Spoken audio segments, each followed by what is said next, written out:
ان کی نوری بیان ان کے نوری دہن ان کا نوری بدن ان کا نوری یہ خاکی بنائے کہ کیا ان کے خاکے محمد ہمارے بڑی شان والے محمد ہمارے بڑی شان والے لگاتے ہیں کیا کہنے سبحان اللہ یہ ایمان والے محمد ہمارے بڑی شان والے محمد ہمارے بڑی شان والے۔ سیرت سرکار دو عالم صلی اللہ علیہ وآلہ وسلم، اشعار سے پہلے یہ بیک گراؤنڈ سنیے اور پھر اس پر اشعار اور انشاءاللہ درمیان میں نعتیں بھی مختصر مگر جامع انشاءاللہ۔ ابتدا میں سرکار دو عالم لوگوں کو فردن فردن دین کی دعوت دیتے رہے، گنتی کے پاکیزہ نفوس ایمان لائے، لیکن یہ دعوت لو کی تھی، لو پروفائل تھی۔ تقریباً دورانیہ تھا اس کا 3 سال۔ سرداران مکہ اس دعوت کو محسوس کر رہے تھے کہ لوگوں کے رویوں میں تبدیلی آ رہی ہے۔ وہ مکہ کے جو اس وقت ظاہر بت پرستی کا مرکز تھا، سرداران دیکھ رہے تھے کہ جس ذوق و شوق سے لوگ بتوں کو پہلے پوچھتے تھے اب اس میں کمی آ رہی تھی۔ لیکن بہرحال یہ دعوت جس طرح کہ میں نے کہا لو پروفائل ہو رہی تھی، اعلانیہ نہیں ہو رہی تھی۔ اب اللہ تعالیٰ کے حکم سے آپ نے کھلے عام لوگوں کو دین حق کی دعوت دی۔ سیکنڈ سٹیپ تو وہ اس دور کے جو طور طریقے رائج تھے اس کے مطابق آپ نے یہ کیا کہ اس دور میں ہوتا تھا کہ جب لوگ کسی اہم اعلان کے لیے کسی بلند جگہ پر چڑھ کر لوگوں کو جمع کر کے اور خبر دیتے تھے۔ یہاں پر آپ یہ بھی سنیے کہ یہی وہ موقع تھا کہ جب سرکار دو عالم صلی اللہ علیہ وآلہ وسلم یہاں کوہ صفا پہ چڑھے ہوئے تھے اور آپ نے لوگوں کو اپنی طرف بلایا تو آنے والوں میں وہ بدبخت ابو لہب بھی شامل تھا۔ اور میں نے علماء سے سنا کہ یہ جو ہم سورہ لہب کی بھی جو تلاوت کرتے ہیں کہ اس موقع پہ جب سرکار نے جب یہ پیغام دیا تو اس بدبخت نے آپ کی شان میں گستاخی فرمائی، وہ الفاظ کہے کہ جو میں دہرا تو نہیں سکتا، لیکن گویا اس انداز سے کہ کہا کہ ہم سمجھے تھے کسی بڑے ضروری کام کے لیے بلایا ہوگا، اس کام کے لیے بلایا تھا ہمیں۔ تو گویا اس طرح کا اگر میں بہت محتاط الفاظ میں کہوں نقل کفر کفر نباشت کے ہاتھ ٹوٹ جائیں آپ کے، اس کام کے لیے بلایا تھا۔ لیکن کمال یہ کہ اس بدبخت نے سرکار دو عالم کو یہ جملہ کیا، کہا جواب وہاں سے آیا کہ تبت یدا ابی لہب بھی ہوتا، ابو لہب کے ہاتھ ٹوٹ جائے، وہ نامراد ہو جائے۔ تو اس نے سرکار دو عالم کی شان میں یہ کہا جواب وہاں سے آیا ہے کہ ہاتھ تمہارے ٹوٹ جائیں ابو لہب۔ تو بہرحال کوہ صفا پر چڑھے، دعوت کا آغاز کیا۔ اب جب حج اور عمرے کے لیے خانہ کعبہ بھی ہم جاتے ہیں تو سعی کے لیے جو 2 پہاڑیاں ہوتی ہیں صفا اور مروہ، اگر ہم دکھا بھی سکیں مناظر دکھائیے گا، چکر لگاتے ہیں تو بس وہیں پر آپ کھڑے ہوئے اہل مکہ کو اپنی طرف بلانا شروع کیا۔ وہ حیرت میں مبتلا ہو گئے کہ صادق اور امین نے کبھی اس طرح لوگوں کو جمع نہیں کیا اس سے پہلے۔ صادق مانتے تھے ابھی بھی، امین مانتے تھے اس وقت بھی، حالانکہ اعلان نہیں کیا تھا رسالت کا۔ مکے میں ہلچل مل گئی، لوگ جوک در جوک جمع ہو گئے کوہ صفا کے نیچے۔ اب آپ نے اپنی صداقت اور امانت کی ان سے گواہی لی، سب نے انڈورس کیا، یہاں تک آیا کہ آپ نے کہا میں کہوں اس پہاڑ کے پیچھے فوج ہے تو میری بات پہ یقین کر لو گے؟ مدمن نے بلند آواز سے کہا اس زبان سے سچ کے علاوہ کچھ سنا ہی نہیں ہے کبھی، کر لیں گے یقین، اس زبان سے سچ کے علاوہ نہیں سنا کبھی۔ اس سٹیج پر سرکار نے انہیں ایک اللہ کی طرف دعوت دی، غیر اللہ کے انکار کا حکم دیا۔ لیکن اس اعلان کا سن کر سب کو عجیب لگا،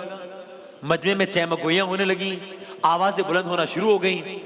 کہ وہ کسی طور پر اپنے خداؤں سے دستبردار ہونے کو تیار نہیں تھے۔ یعنی جس ذات کو ابھی کچھ سیکنڈز پہلے قبول کر رہے تھے کہ سچ کے علاوہ کچھ نہیں سنا، اب اسی سے انکار کر رہے ہیں۔ اور یہی وہ موقع تھا جس کا میں نے عرض کیا کہ باقیوں کی ہمت نہیں ہوئی، لیکن آپ کا اپنا چچا بھی تھا جو ابو لہب، وہ آگے بڑھا اور اس نے بہت یہ غیر مناسب الفاظ کہے۔ تو اب سرکار کھڑے ہیں اور دیکھتے ہی دیکھتے پورا مجمع وہ گویا جانا شروع ہو گیا ان میں سے اکثریت۔ یہ پہلا موقع تھا جب قریش کو اور سرداران قریش کو احساس ہو گیا کہ مکے میں اب ایک بہت اہم معاملہ شروع ہو گیا ہے آپ کی دعوت اور مشرکین کے رویے کے حوالے سے۔ تب بہزاد لکھنوی صاحب کے اشعار سنیے، کہا شہر مکہ سے ہوئی ہے ابتدا اسلام کی، شہر مکہ سے ہوئی ہے ابتدا اسلام کی، پہلے مکہ میں ہوئی حرمت خدا کے نام کی، پہلے مکہ میں ہوئی حرمت خدا کے نام کی. ان دنوں اہل عرب کا مرکز عزت تھا یہ، اب بھی باحرمت ہے یہ، اور جب بھی باحرمت تھا یہ. ہاں، تولیت کعبے کی کرتے تھے یہاں اہل قریش، غیرت دینی میں تھے از حد عیاں اہل قریش تھے، مگر کعبے میں آویزاں بتان آزری. کعبہ اس وقت بتوں کا مرکز تھا جب سرکار نے یہ دعوت دی تھی. یہ بڑی بات ہے اگر ہم اس کو ویژوائز کریں کہ ایک شخص ہے، ایک ہستی ہے جو پوری سوسائٹی کو چیلنج کر رہا ہے، پوری سوسائٹی کو اور ان کے نظریات کو، کہ یہ وہ بت جو ان کے لیے بہت محترم تھے جو کعبے کے اندر رکھے ہوئے تھے، اب میرے آقا آ کر کہہ رہے ہیں کہ یہ نہیں ہے، غیر اللہ کی پوجا مت کرو. تو تھے مگر کعبے میں، یعنی پوری سوسائٹی کی اپوزیشن ہے نا، تھے مگر کعبے میں آویزاں بتان آزری، پوچھتے تھے سب کے سب ان کو بشکل کافری. تو پھر کیا ہوا؟ پہلے آ حضرت نے حکم رب سے مخفی طور پر دعوت اسلام دی لوگوں کو ہر شام و سحر، لیکن جب آیا ہے حکم خالق جن و بشر، حکم جو تم کو دیا ہے کہہ دو سب سے کھول کر، مشرکوں کا خوف تم کو کچھ نہ کرنا چاہیے، صرف اپنے خالق اکبر سے ڈرنا چاہیے. آپ نے یہ حکم سنتے ہی کیا اعلان عام، دین حق کی سمت آؤ لو حقیقی رب کا نام. اور اب بس داستان آج کے تک ختم ہو رہی ہے. آخری کچھ اشعار کہ اب سرکار دو عالم صلی اللہ علیہ وآلہ وسلم نے کہا، جس قدر بت ہیں تمہارے جن کو تم ہو پوچھتے، جس قدر بت ہیں تمہارے جن کو تم ہو پوچھتے، یہ نہیں خالق تمہارے، ارے ہیں یہ پتھر کے بنے. قدرت معبودیت تو ہے بڑی شے، ارے ان میں تو قدرت معبودیت تو ہے بڑی شے، ارے ان میں تو ہاتھ ہلانے تک کی بھی قدرت نہیں. بھئی خود دیکھ لو، ہاتھ ہلانے کی بھی قدرت نہیں، خود دیکھ لو. خود ہی ہاتھوں سے بنا کر خود خدا کہتے ہو تم، خود ہی ہاتھوں سے بنا کر خود خدا کہتے ہو تم. بندگی میں ان کی آخر کیوں جھکے رہتے ہو تم. اہل مکہ اس رسول پاک کے ارشاد سے اس قدر بگڑے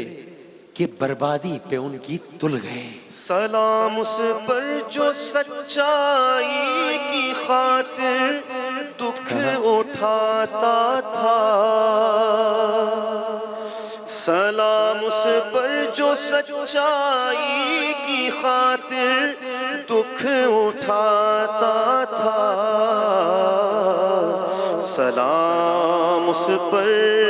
جو بھوکا رہ کے اوروں کو کھلاتا تھا،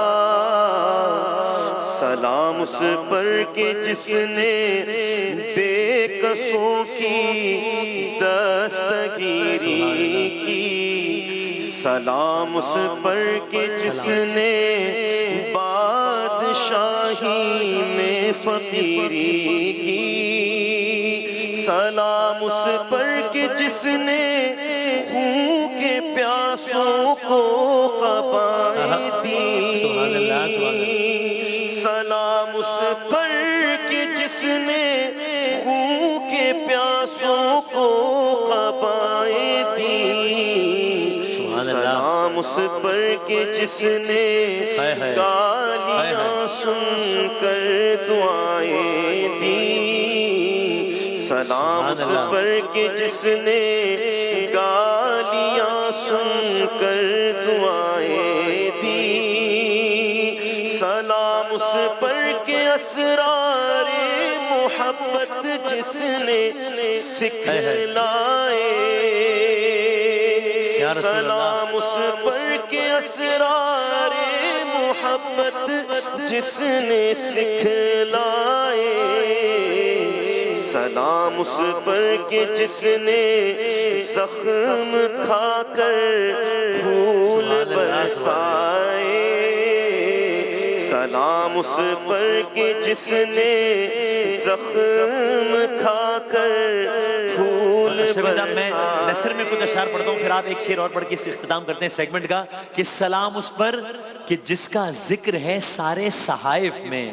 سلام اس پر ہوا مجروح جو بازار طائف میں، سلام اس پر وطن کے لوگ جن کو تنگ کرتے تھے، ابھی آپ نے ابو لہب کا قصہ بھی سنا، سلام اس پر کہ گھر والے بھی جس سے جنگ کرتے تھے، سلام اس پر کہ جس کے گھر میں چاندی تھی نہ سونا تھا، سلام اس پر کہ ٹوٹا بوریا جس کا بچھونا تھا، سلام اس پر جو سچائی کی خاطر دکھ اٹھاتا تھا، سلام اس پر جو بھوکا رہ کے اوروں کو کھلاتا تھا، سلام اس پر جو امت کے لیے راتوں کو روتا تھا، سلام اس پر جو فرش خاک پہ جاڑے میں سوتا تھا، سلام اس پر کہ جس کی سادگی درس بصیرت ہے، سلام اس پر کہ جس کی ذات فخر آدمیت ہے، سلام اس پر کہ جس نے جھولیاں بھر دی فقیروں کی، سلام اس پر کہ مشکیں کھول دی جس نے اسیروں کی، سلام اس پر کہ تھا الفقر و فخرا جس کا سرمایہ، سلام اس پر کہ تھا الفقر و فخری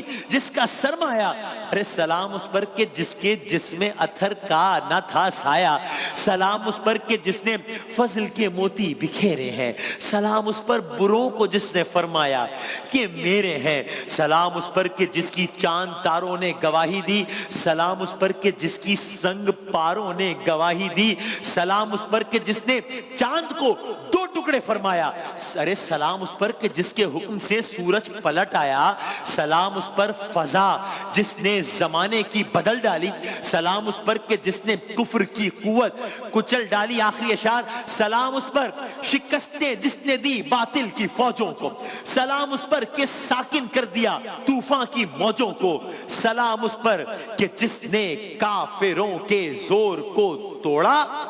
سلام اس پر